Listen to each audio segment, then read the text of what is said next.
আসসালামু আলাইকুম ওরহমতুল্লাহ বারকাতু। সম্মানিত দর্শক মণ্ডলী, আল্লাহ তাআলা আমাদেরকে অসংখ্য অগণিত নিয়ামত দান করেছেন।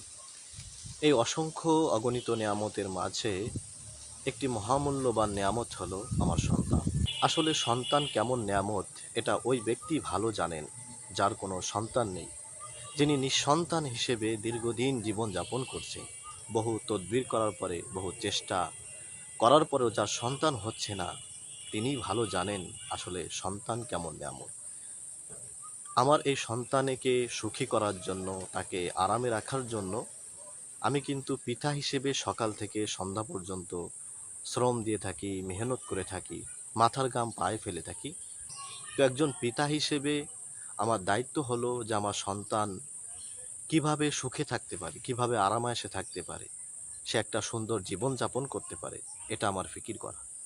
ঠিক তেমনিভাবে আমি একজন মুসলমান হিসেবে আমার সন্তানকে নিয়ে আমার এই ভাবনাটাও থাকা আবশ্যক এবং জরুরি যে আমার সন্তান যেন পরকালে সুখে থাকে, শান্তিতে থাকে। আমার সন্তান সকালবেলা খাবার খেলো কিনা এটা যেমন আমি খোঁজ খবর নিই, ঠিক তেমনি হবে আমার ছেলেটা সকালবেলা নামাজ না পড়ে পরকালে কোনো বিপদে পড়লো কিনা এটাও আমার খোঁজ রাখতে হবে।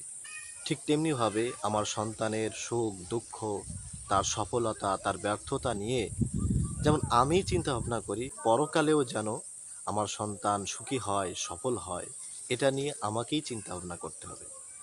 আমার সন্তান খাবার খেলো কি খেলো না, তার খাবারের প্রয়োজন মিটলো কি মিটলো না, তার প্রয়োজন পূরণ হলো কি হলো না, সে সফলতার পথে হাঁটছে কি হাঁটছে না, এটা যেমন অন্য কেউ এসে আমাকে বলে দিয়ে যায় না, অন্য কেউ এসে করে দিয়ে যায় না, ঠিক তেমনি হবে আমার সন্তান পরকালে সফল হবে কি হবে না, সে সফলতার পথে হাঁটছে কি না, সে পরকালীন বিপদ থেকে রক্ষা পাচ্ছে কি পাচ্ছে না, এটাও অপর কেউ এসে আমাকে বলে দিয়ে যাবে না, অপর কেউ এসে করে দিয়ে যাবে না।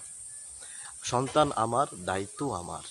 আমার সন্তান পৃথিবীতে সুখে থাকুক, শান্তিতে থাকুক, এটা যেমন আমার একজন পিতা হিসেবে আমার দায়িত্ব, কর্তব্য আমরা করে থাকি, ঠিক তেমনিভাবে আমার সন্তানও যেন পরকালে সুখে থাকে, শান্তিতে থাকে, সফল হতে পারে, সেই বিষয়ে খোঁজ খবর রাখা, তাকে সেইভাবে গড়ে তোলা, তাকে বড় করা।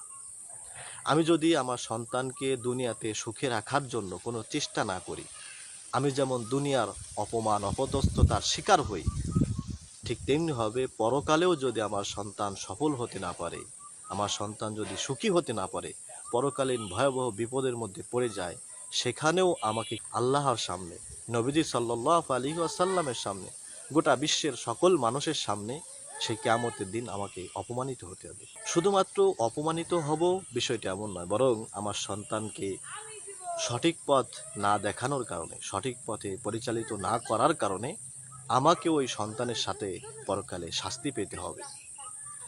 আমার সন্তানই আমার বিরুদ্ধে তখন মামলা দায়ের করে দেবে, কেন আমি আমার সন্তানকে সঠিক পথে পরিচালিত করলাম না।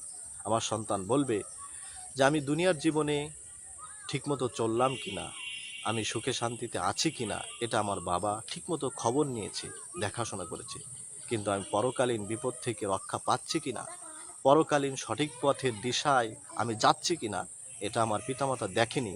এর কারণে আমার পিতামাতাকেও আমার সাথে শাস্তি ভোগ করতে হবে। এজন্য আসুন আমরা আমাদের সন্তানকে নিয়ে যেমনিভাবে দুনিয়ার বিষয়ে ফিকির করি, ঠিক তেমনিভাবে আমরা আমার সন্তানকে নিয়ে পরকালীন বিষয়েও আমরা ফিকির করতে থাকি।